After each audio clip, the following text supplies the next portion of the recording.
BA first year sociology के सभी students का स्वागत है। डियर स्टूडेंट्स, आज हम स्टडी करेंगे आपके paper first introduction to sociology की यूनिट ए का जो टॉपिक है समाजशास्त्र की परिभाषा और समाजशास्त्र की विषय वस्तु। इससे पूर्व हमने समाजशास्त्र के अर्थ को समझा था और समाजशास्त्र के अर्थ को समझने के बाद इसकी परिभाषा और विषय वस्तु को जानना आवश्यक है। तो समाजशास्त्र की परिभाषा में जो इसके जो प्रमुख विद्वान हैं, इन्होंने समाजशास्त्र को किस तरह से परिभाषित किया है, इनका अध्ययन हम इसके अंतर्गत करेंगे। इन प्रमुख विद्वानों में है वॉर्ड्स, गडिन्स, ओडम, मैकाइवर तथा Page, Cuber, Max Weber, Ginsberg, George Simmel, Gillin और गिलिन। इन विद्वानों ने अपनी भाषा में समाजशास्त्र को अलग अलग तरह से परिभाषित किया है।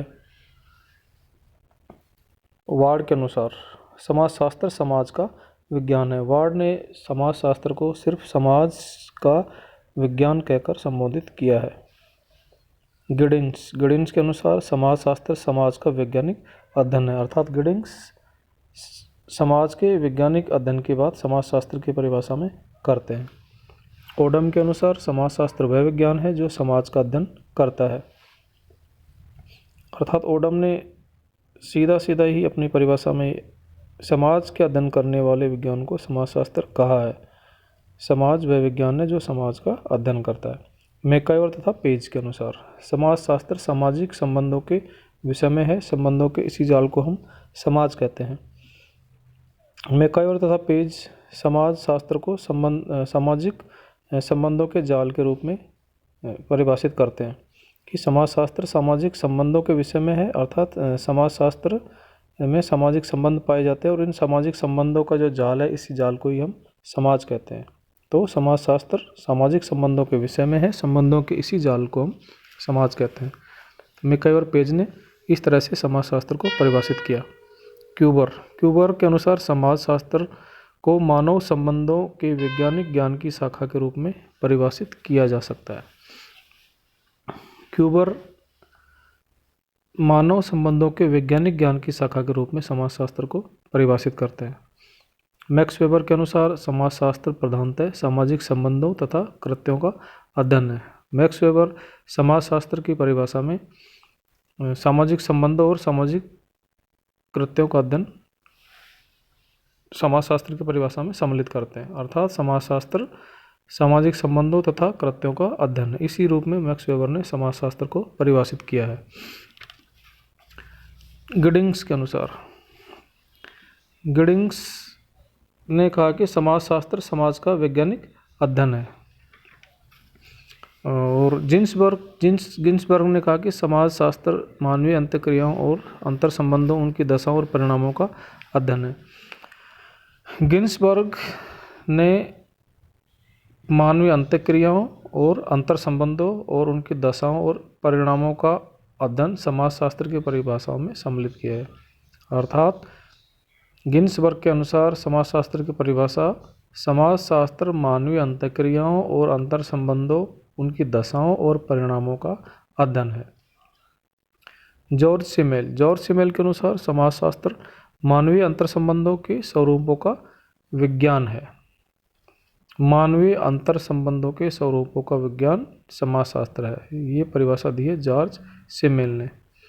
गिलिन और गिलिन के अनुसार जो समाजशास्त्र की परिभाषा है वो व्यापक अर्थ में समाजशास्त्र व्यक्तियों के एक दूसरे के संपर्क में आने के फलस्वरूप उत्पन्न होने वाली अंतःक्रियाओं का अध्ययन कहा जा सकता है, अर्थात गिलिन ने समाजशास्त्र को इस रूप में परिभाषित किया है कि व्यक्तियों के एक दूसरे के संपर्क में आने के फलस्वरूप जो अंतःक्रियाएं उत्पन्न होती है, उन अंतःक्रियाओं का अध्ययन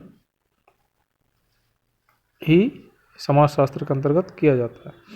तो इस प्रकार गिलिन के अनुसार व्यापक अर्थ में समाजशास्त्र व्यक्तियों के एक दूसरे के संपर्क में आने के फलस्वरूप उत्पन्न होने वाली अंतःक्रियाओं का अध्ययन कहा जा सकता है। तो समाजशास्त्र की परिभाषा अलग अलग विद्वानों ने अपने अपने शब्दों में इस प्रकार से दी है। नेक्स्ट है समाजशास्त्र की विषय वस्तु। समाज शास्त्र की विषय वस्तु को अध्ययन करने के लिए अलग अलग जो विद्वान हैं, जो समाजशास्त्री हैं, उन्होंने अपने अलग अलग मत प्रस्तुत किए हैं। इनमें से जो प्रमुख विद्वान हैं वह है इमाइल दुर्खिम, जिन्सबर्ग और सोरोकिन। इन्होंने जो अपने विचार दिए हैं कि समाजशास्त्र की विषय वस्तु क्या होनी चाहिए, उसमें सबसे पहले हम देखेंगे दुर्खिम के विचार। दुर्खिम ने अध्ययन वस्तु को 3 भागों में विभाजित किया है। फर्स्ट है सामाजिक स्वरूप शास्त्र, सेकंड है सामाजिक शरीर शास्त्र और थर्ड है सामान्य समाजशास्त्र, सोशल मोर्फोलॉजी, सोशल फिजियोलॉजी और जनरल सोशियोलॉजी।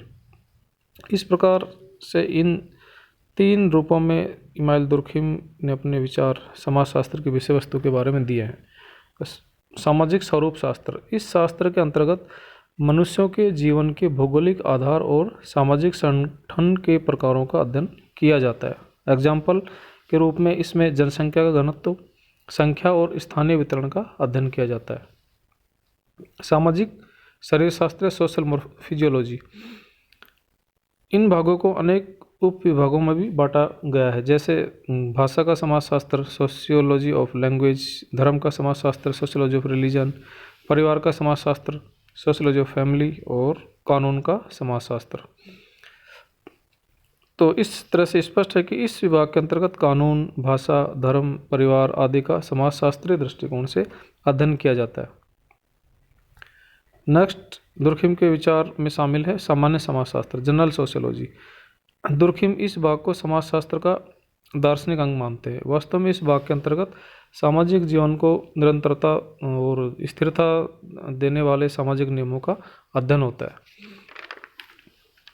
अब हम अध्ययन करेंगे जिन्सबर्ग के जो विचार। जिन्सबर्ग के जो विचार हैं समाजशास्त्र की विषय वस्तु के बारे में, वो इस प्रकार से कि जिन्सबर्ग ने समाजशास्त्र की अध्ययन जो वस्तु है उसको, विषय वस्तु उसको 4 भागों में बांटा है। सामाजिक स्वरूप शास्त्र, सामाजिक नियंत्रण, सामाजिक व्याधि की जिसे कहें सोशल पैथोलॉजी, और सामाजिक प्रक्रियाएं, सोशल प्रोसेस।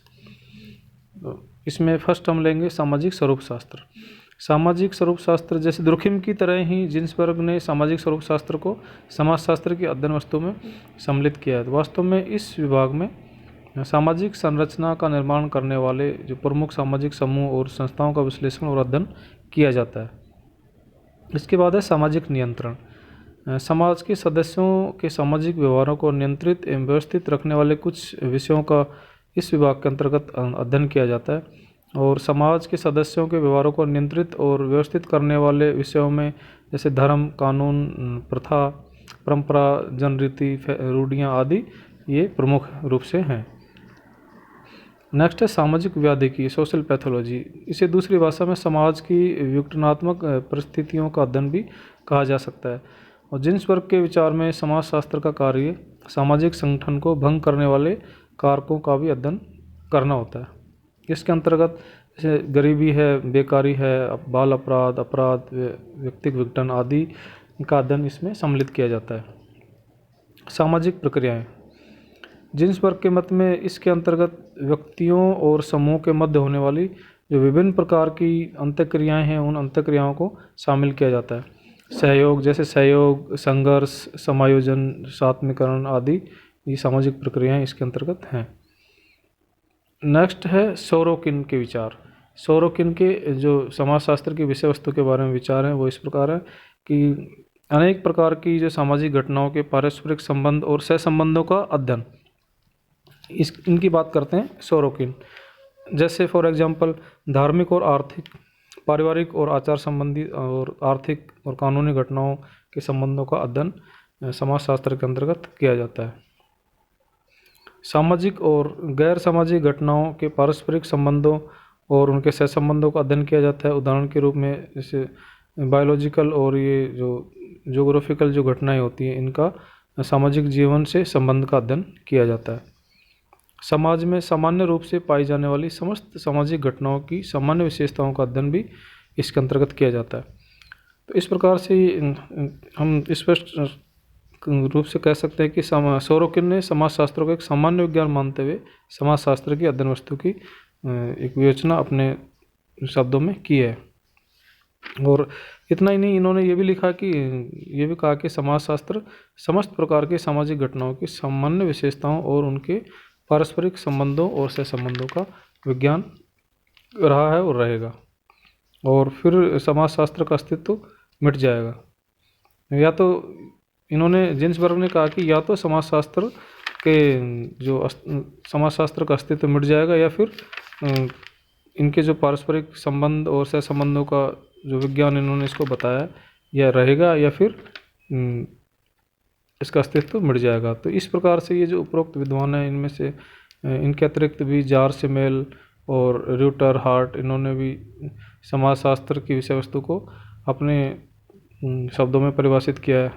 तो इन्होंने सामाजिक विरासत, व्यक्तित्व, सामाजिक प्रक्रियाओं को समाज शास्त्र के अध्ययन वस्तु के रूप में शामिल किया है। और इसके अलावा भी समाजशास्त्र की अध्ययन वस्तु की सामान्य रूपरेखा है, जिसके अंतर्गत हम 4 टॉपिक्स के अंतर्गत इसे बांट सकते हैं। समाजशास्त्रीय विश्लेषण और सामाजिक जीवन की कुछ प्राथमिक इकाइयाँ, आधारभूत सामाजिक संस्थाएं जो हैं, और मौलिक सामाजिक प्रक्रियाएं। इसके अंतर्गत भी जो टॉपिक आते हैं वो समाजशास्त्र की विषय वस्तु के अंतर्गत शामिल किए जाते हैं। इनमें से समाजशास्त्रीय विश्लेषण में जैसे मानव संस्कृति और समाजशास्त्रीय संदर्भ पर्सपेक्टिव, और सामाजिक विज्ञानों में वैज्ञानिक पद्धति। सेकंड है सामाजिक जीवन की प्राथमिक इकाइयाँ। इनमें शामिल किया गया है सामाजिक क्रिया, सामाजिक संबंध, मानव का व्यक्तित्व, समूह, समुदाय, जनसंख्या, समाज, समितियाँ, संगठन। थर्ड है आधारभूत सामाजिक संस्थाएं। आधारभूत सामाजिक संस्थाओं में परिवार तथा नातेदारी, आर्थिक संस्थाएं, राजनीतिक और वैधानिक संस्थाएं, धार्मिक संस्थाएं, शैक्षणिक और वैज्ञानिक संस्थाएं, मनोरंजन और कल्याणकारी संस्थाएं आदि। और मौलिक सामाजिक प्रक्रियाएं जो नेक्स्ट नंबर 4 पे है, मौलिक सामाजिक प्रक्रियाओं में विभेदीकरण तथा स्त्रीकरण, सहयोग, समायोजन, सात्मीकरण, सामाजिक संघर्ष, संचार, सामाजिकरण, सामाजिक मूल्यांकन, सामाजिक व्यवधान जिनमें जो अपराध है, आत्महत्या ये शामिल कर सकते हैं, सामाजिक एकीकरण और सामाजिक परिवर्तन। तो इस प्रकार से ये जो हमने समाजशास्त्र के अध्ययन वस्तु की एक सामान्य रूपरेखा के जो 4 पॉइंट के बारे में चर्चा करी, इसमें से इन चारों पॉइंट से ये स्पष्ट है कि समाजशास्त्र के अध्ययन वस्तु के अंतर्गत लगभग सभी प्रमुख विषयों को सम्मिलित कर दिया गया है। इस तरह से हमने आज अध्ययन किया समाजशास्त्र की परिभाषा और समाजशास्त्र की विषय वस्तु। Thank you.